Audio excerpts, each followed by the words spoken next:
I'm going to talk today about 5 things I do regularly to try to be more loving to myself. And I find it really useful when I talk to other friends and they share things with me that they do that helps them to be more considerate of themselves during the day. And I know as moms, or even when I think about my daughter who's a teen, or my son who's a teen, or even my 12-year-old, we all need things in our life that help us to be more loving to ourselves, because I think when we're more loving to ourselves, we happen to be more loving to others. So I thought I would just, oh, yay, Stony Brook, that's my sister. I'm so glad you can be here, Linda. Thanks for coming. So again, if you want to invite some friends in on the conversation, that would be great. Swipe up for Android, swipe left to right for iOS. And I'm just going to get started. I love you too. Thanks again for being here. Again, these are 5 tips to help you be more loving to yourself. And so here we go. I'm going to get started. Tip number 1. A morning quiet time goes a long way for me. I find if that alarm goes off and I know the very first thing I have to do is go make some lunches and wake kids up that don't want to get up, that it makes it difficult for me. It just makes it a rough start. So for me, it's easier. The timing for us works. I get up at 6. I throw on my coziest robe. I go in and get the coffee started, because without coffee, I'm not going to be nice to anyone.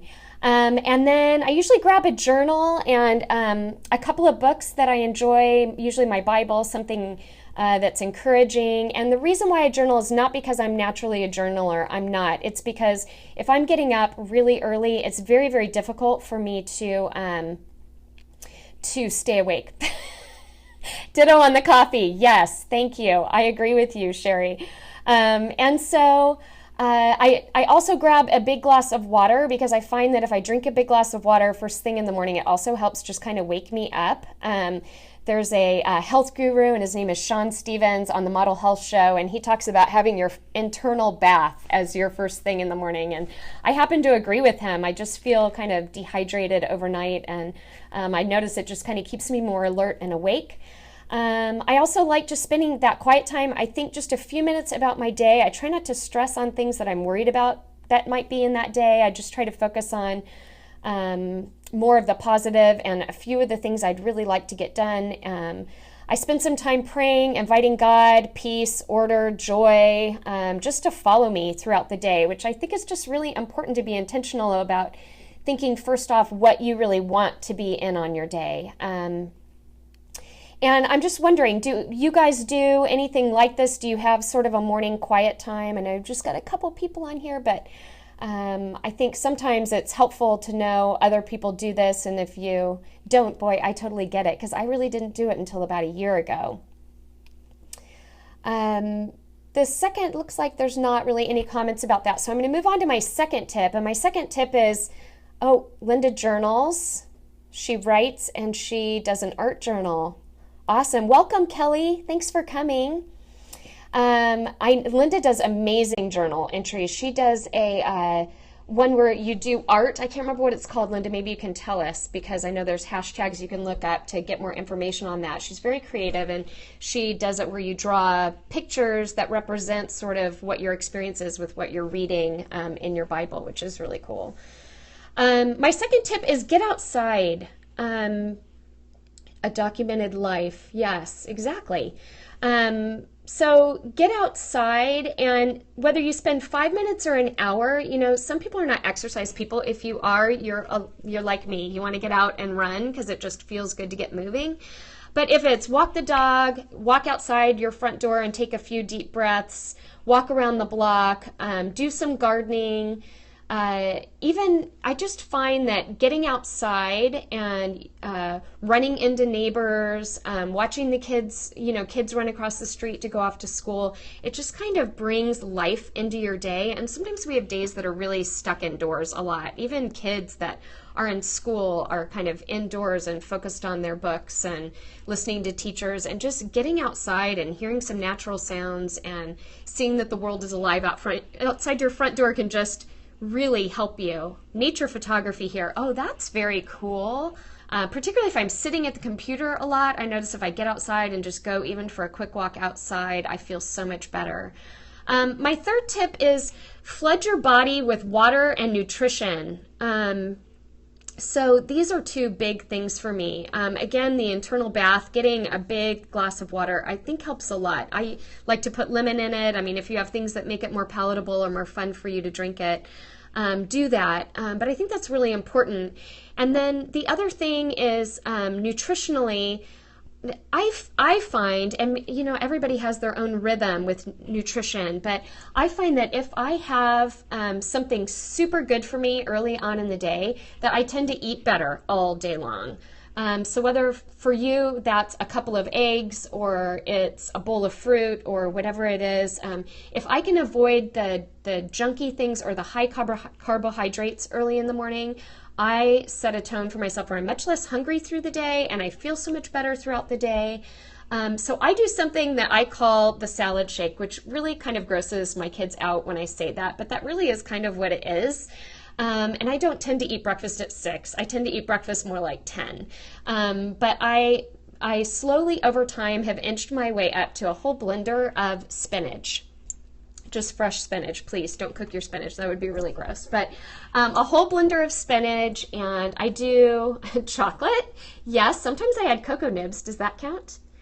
And so I add like a cup of frozen berries to that and a scoop of protein powder. And honestly, I think the biggest clue to making that shake good is the protein powder. And so experiment with some to see if there's ones you like. I get one from Whole Foods that I haven't been able to find online yet, but sometimes you can get smaller samples of them at grocery stores next to the big, enormous tubs that cost you $40 or something crazy, which really will last a long time. Sometimes there's little packets, and in those little packets you can try it for 1 or 2 smoothies to see is it too gritty or too sweet or too whatever. But I now have my son, my 15-year-old son, after football I make him one of these shakes, and he loves them, and honestly, I swear to you, you can't taste the spinach. You just taste sort of the fruity, kind of a fruity smoothie taste, kind of like the Odwalla green drinks, if you've ever had those before. I'm wondering, is there anything that you guys, like what are your favorite breakfast things that tend to set well with your body, feel like you've fueled it the way you really want to during the day? Do you have some favorite rituals that you do for that? I have a very quiet audience of 7. Okay, so I'm just going to move on to my next thing, and that's, I find that during that morning quiet time, if I take a look at my, ooh, yes, Linda, the Oikos Greek yogurt and blueberries. I love Oikos Greek yogurt, I do. Spinach and cheese omelet with sliced tomatoes. That does look good. That sounds very good. I would tend to do the omelet at like 2 o'clock in the afternoon is when I usually kind of eat my second meal of the day. Frozen blueberries and chia. Do you blend that, Stony Brook? Eggs or Greek yogurt? Yeah, the protein thing in the morning really helps, whether it's protein powder and a couple of eggs. Even if I do, a lot of people recommend oatmeals and stuff like that, but like the hearty Irish oatmeals, but for some reason, half an hour later, I'm starving after that. Oh, you do it with Greek yogurt. Okay. Yes, those are great ideas. I love that. So again, I guess my fourth tip is learn something new or stimulate your mind with something positive. So that can take a lot of different forms. One of the things I do in my quiet times, I usually try not to let myself go bananas with opening my iPhone, but I'll flip open my iPhone, I'll get to the app that has my podcasts, and I'll try to download something business related, just because those interest me, something spiritually related and something health related.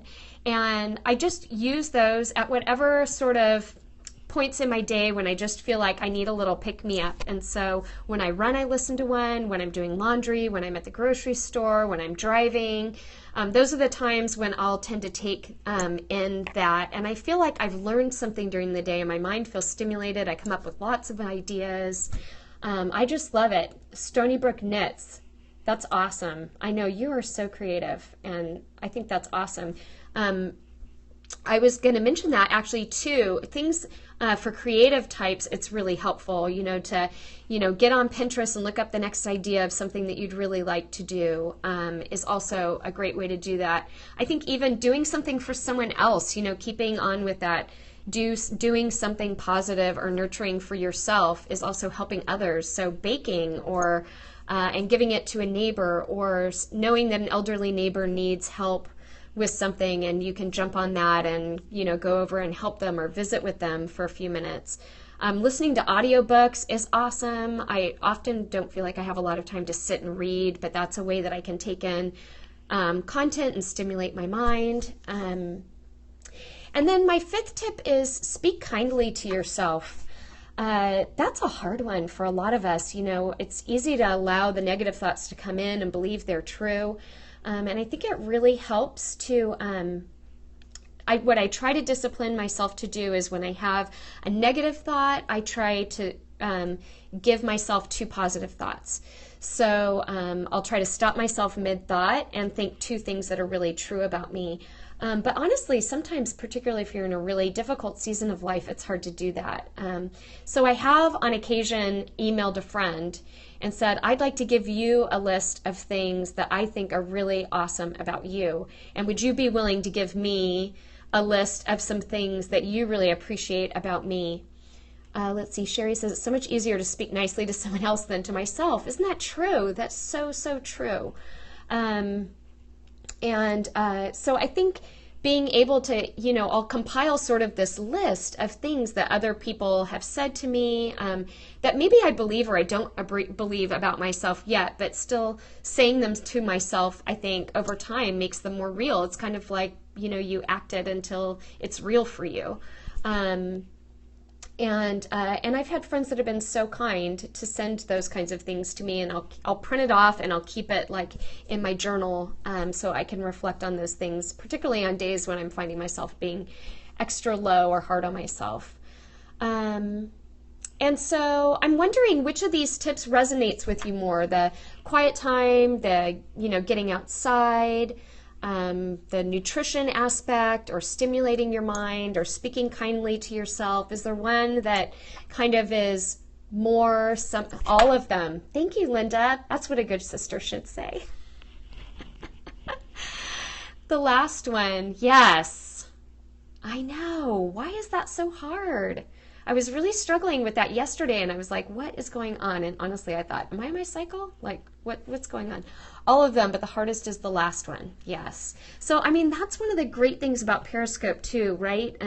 Or about social media in general, is having a community that surrounds you that says, you know, I want to encourage you. You're enough. You know, I love who you are. Come alongside and listen to my ideas, and I want to listen to your ideas. And I think that's part of the beauty of connecting in this way online. I feel so grateful that we live in a time when we can do this. And I just want to thank you so much for being here. My next podcast is going to be, let's see what I have a very loose title for it right now, but it's going to be something like lovingly helping your kids to manage their chores and academics. And the lovingly is at the beginning of that phrase because I find lately that I've just been, I've had less time to be with my kids. And so when I am with them, I want to make sure they hear everything that I really think they need to be doing. And sometimes I just think I wouldn't want to be with me. Like, I would regret hearing those steps come down the hallway, knowing that that was what the conversation might end up being, that someone's got a whole list of chores for me to do. You're welcome, Sherry. Thanks for coming. We can get across the things that our family needs to hear, that our friends or our husband or whatever need to hear, but that we can deliver that in a more loving, encouraging way instead of a guess what you have to do next for me or for yourself kind of way. So again, I'm just so glad you're here. I know there's so many places that you could be. Thank you, Kelly. I know there's so many places you could spend your time. We are all very busy people, and I appreciate you spending a few minutes of your day with me. And again, if you have friends that you think might really enjoy hearing some of my tips about how to be more loving in our conversations and in our daily lives with each other, I'd love it if you shared it. Oh, I love your heart too, Linda. I hope you have a great day, and thanks for tuning in. And I'll see you again on Loving Conversation. Bye.